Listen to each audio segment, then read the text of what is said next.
What's up, everybody, and welcome back to Archie's Footy Mania once again. And today I'm going to be talking about the Newcastle takeover. It is potentially the biggest news probably for a long time in English football. If this gets fulfilled properly, obviously, the news is big, but hopefully the actual deal itself doesn't turn into another Mike Ashley situation, and it can actually go on to do what Amanda Staveley said in her interview. You know, they can win trophies, they can be a massive club, and they can recruit superstars. And hopefully, as a neutral, that will happen. Obviously, if I was a Sunderland fan, I wouldn't want that to happen. But I'm not a Sunderland fan.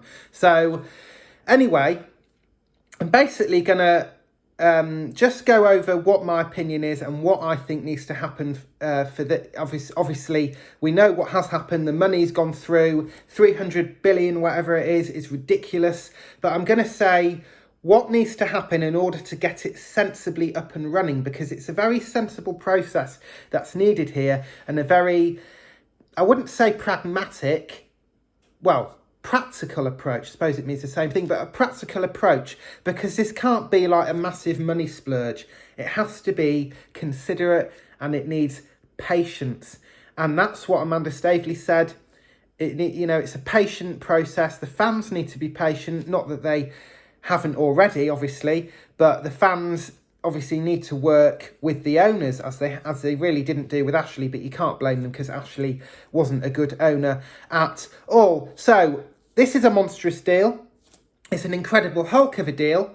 But at the moment, until the transfer window, or the next summer transfer window, because he can't really rebuild in January, things kind of stay the same at the moment. You know, for the next few months, they'll just have to focus on getting the team performing better. Just because new owners have come in doesn't mean that the team's going to start playing better football. They need a new manager for that. And that's where I think Steven Gerrard comes in. There isn't another name that you could pull out the hat that would do a better job than Steven Gerrard, because he's patient, right? Newcastle are arguably a better club, maybe not a better team, but a better club than Rangers. And they, obviously they've got more money than Rangers. And he is the right fit. Obviously, he has won a trophy. He can say that he has won a title. So that's one thing that they will be looking at if they do consider him as a manager. But I just think he will be the perfect fit. He was made for that job, right? Antonio, I heard on TalkSport the other day, they were talking about, I don't actually know if this was a rumour, but they were talking about Antonio Conte. And this would be, for me, like chalk and cheese. It wouldn't work. He wouldn't want time. He'd just want the money as soon as possible. Obviously, the money's there. Usually with Antonio Conte, he turns down a club because they haven't got the money at all. But I think he'd turn down the club or walk out of Newcastle because of the pace that things will be going at. And basically, this can't have pace. It needs to be, pace is, it can't be fast. It needs to be a process that's basically a patient process, a process that takes time. And Antonio Conte isn't one of those managers, and Steven Gerrard is. So the manager, I think, should be Steven Gerrard, right? And I'm going to be very specific with the manager and basically, who it needs to be, and it's Steven Gerrard. So we're moving on from that. The next thing I think on my list is player recruitment. They need not just player recruitment as in getting players through the door. They need player recruitment through the door, or player recruiters rather through the door. People that know, like Fabio Patrici at Spurs. They need, or the guys at Manchester City, they need proper guys that can, or women that can come through the door and basically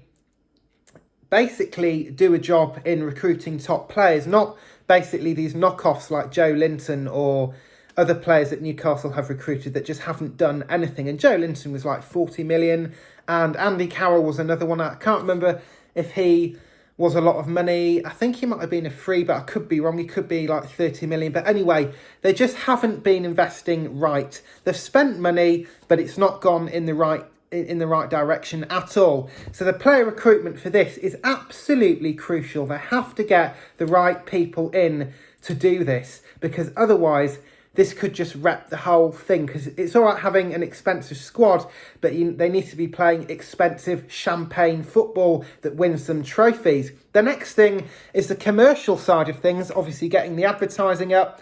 And when I say bring expensive players through the door, you could argue that bringing maybe like a Paul Pogba in, even though he hasn't been the best for Man United overall in his career, obviously he's good at the moment for them, but commercially, he's bought a lot of, not that Newcastle need money, but they've bought a lot of fan base through Paul Pogba. And obviously, but a bit like when Hyung, I forget his name, but the Asian player that was at Manchester United, Park Si-hyung, I can't remember his name, apologies guys, but he basically generated, the Asian fan base for Man United was just through the roof. And that's what basically Newcastle need to do. They need to do something clever, whether it's bringing a player in that attracts a whole set of different fans that are from a different culture. I think that is going to be something that is needed to get Newcastle not just winning trophies, but a worldwide team that everybody's heard of. Because probably a lot of people around the world, they've heard of Newcastle, but they probably don't know the history. So I think they need fans or something that can basically add more and more fans to be a big club. And the next thing, obviously I've just mentioned it, is winning trophies. And obviously I think they should approach the top 6 first, or the top 10. Then they should go to the top 6, and then the top 4, and obviously top 2 or challenging for the title and the Premier League. So yeah, you can just look at it like that, guys. It needs to be kind of bit by bit because in the Premier League, obviously it's a very long ladder to climb, and it's a very long season. They need to just take the league one step at a time. Obviously, at the moment, I can't see them finishing in the top 10 unless they buy 5 quality players in the January transfer window, which I don't think is going to happen, in my opinion. So they just need, at the moment, I think they just need to stay. But trophies and top 4 and all of that and Europa League will all come in the next few years, and hopefully in the next couple of seasons they will be in at least the Conference League, but we will see. And that basically wraps it up there, guys. I know it's probably been a little bit all over the place, but at the moment things are a little bit all over the place with the club. They need to get things sorted. They need to have a run through, and they need to basically just have a think, or hopefully watch this video and I'll give them some ideas, and basically follow this list which I wrote down of all the things that should be done and the timings that they should be done in. And hopefully they follow that, and hopefully for all Newcastle fans, they go on and achieve great success. But from that point, guys, I'm going to wrap this video up. Please don't forget to smash that subscribe button, leave a like below and comment below. I'm going to go and have a breather now because I'm out of breath. I've been talking at 1 billion miles an hour, and I'll see you guys later. See you in the next video. Hopefully England will do well this weekend. I may or may not cover the games. We will see what happens. Hopefully we smash Andorra 1-0 and Hungary 10-0. We will see. And next weekend, Premier League action will be back as usual. So stay tuned for that as well. And yeah, the Newcastle takeover, bring it on. Congratulations, Newcastle fans. See you guys later. Bye.